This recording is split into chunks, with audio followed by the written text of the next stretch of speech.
Hello guys, स्वागत आहे तुमच्या सगळ्यांचं आपल्या एका नवीन व्हिडिओमध्ये. आजचा व्हिडिओ स्पेशल आहे कारण आज मी बनवते ब्रेड पकोडा.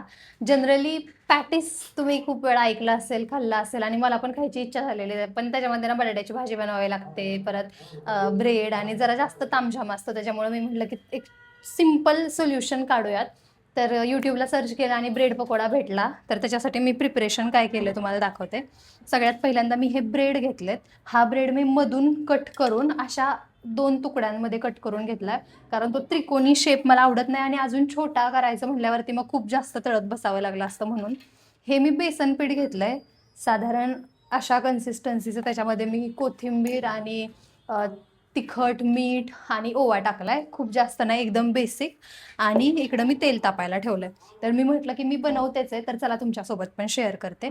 आता सगळ्यात पहिल्यांदा मी तेल तर तापायला ठेवलंय. मी थोडंसं तेल चेक करते गरम झालंय का. पण तेल तापेपर्यंत हे जे आपण पीठ घेतलं होतं ते थोडंसं फेटून घेते. कारण रेसिपीमध्ये मी असं पाहिलंय की हे जितकं पीठ मी फेटेल तितकं हलकं होतं आणि चवीला छान लागतं. तर आपण एकदा हे तापलंय का बघू पीठ. तेल तेल चांगल्या प्रकारे तापलेलं आहे. आता हे सगळं, तर हा जो मी आत्ता ब्रेडचा तुकडा चिरून घेतला होता तो मी आता ह्याच्यामध्ये व्यवस्थित त्याला कोट करून घेते पिठाचं. तुम्ही हे हातानं पण करू शकता किंवा चमच्यानं पण करू शकता. ह्याच्यावरचं एक्स्ट्रा जे पीठ होतं ते मी काढून घेतले आणि हे खूप सावकाशे ना मी हे सोडून घेतलं तेलामध्ये. आता सेम मी करते दुसऱ्या ह्याच्यासोबत, तुकड्यासोबत. त्याला व्यवस्थित कोट करून घेतलं. जे एक्सेस वालं होतं ते काढून घेतलं.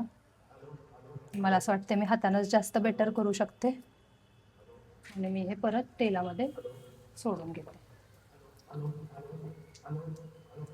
आता ह्या रेसिपीमध्ये गाईज मी असं ऐकलंय की हा ब्रेड पकोडा ज्याच्यामध्ये आत पाव तळला जातो तो जनरली मीडियम म्हणजे हाय मीडियम आचेवरती करायचा. कारण जर खूप कमी आचेवरती केला ना तर तेल त्याच्यामध्ये ॲब्झॉर्ब होतं, पावामध्ये जातं. त्याच्यामुळे मी थोडीशी मीडियमपेक्षा पण थोडीशी हाय फ्लेम ठेवली आहे. आणि मी आता हे तळून घेते. आणि असं पण बेसन पिठाचा लेअर खूप जास्त पातळ असतो त्यामुळं असं आतपर्यंत शिजायची काही गरज नाही.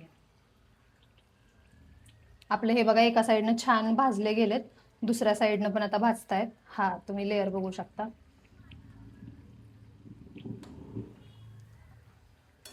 नाही भाजले, मग परत थोडेसे अजून भाजून दिले पाहिजेत. आता काही हे आपले पकोडे बऱ्यापैकी छान प्रकारे असे लालसर झालेले आहेत.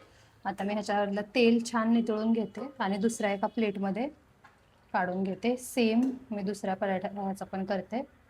मी छान तेल नितळून घेतलं आणि दुसऱ्या ह्याच्यामध्ये काढून घेतलं. आता आपण हे जे शिल्लक आहेत सगळे, जे शिल्लक पकोडे आहेत सगळे, ते सगळे तळून घेऊयात आणि मग तुम्हाला भेटते.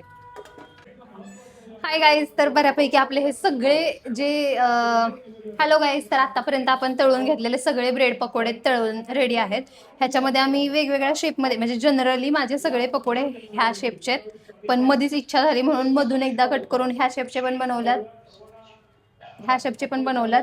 आणि ह्या पकोड्याचा हा एक तुकडा पडलाय त्यामुळे एक त्रिकोणी आणि वेगळे वेगळे पण आमचे पकोडे झालेत.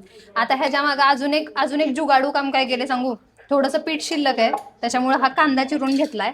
आता हा कांदा आहे सगळा तो ह्या पिठामध्ये टाकणार.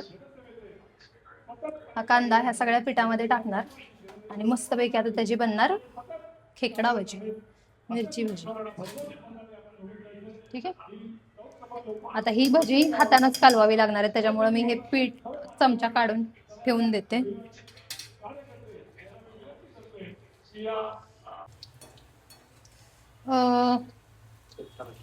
तर गाईज आता मी हे अशा प्रकारे ते शिल्लक राहिलेल्या पिठाची तुम्हाला बोललेली ना, ते अशी खेकडा भजी बनवल्यात आणि इतकी मस्त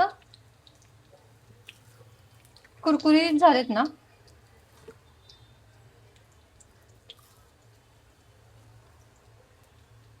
खूप सुंदर. तर आता आम्ही आमची भजी पॅटीस खातो, आम्ही आमचं जेवण एन्जॉय करतो. तुम्ही पण तुमचं जेवण एन्जॉय करा. आतापर्यंत माझ्या चॅनलला सबस्क्राईब नसेल केलं तर सबस्क्राईब करा, लाईक करा, शेअर करा. भेटूयात पुढच्या व्हिडिओमध्ये. बाय.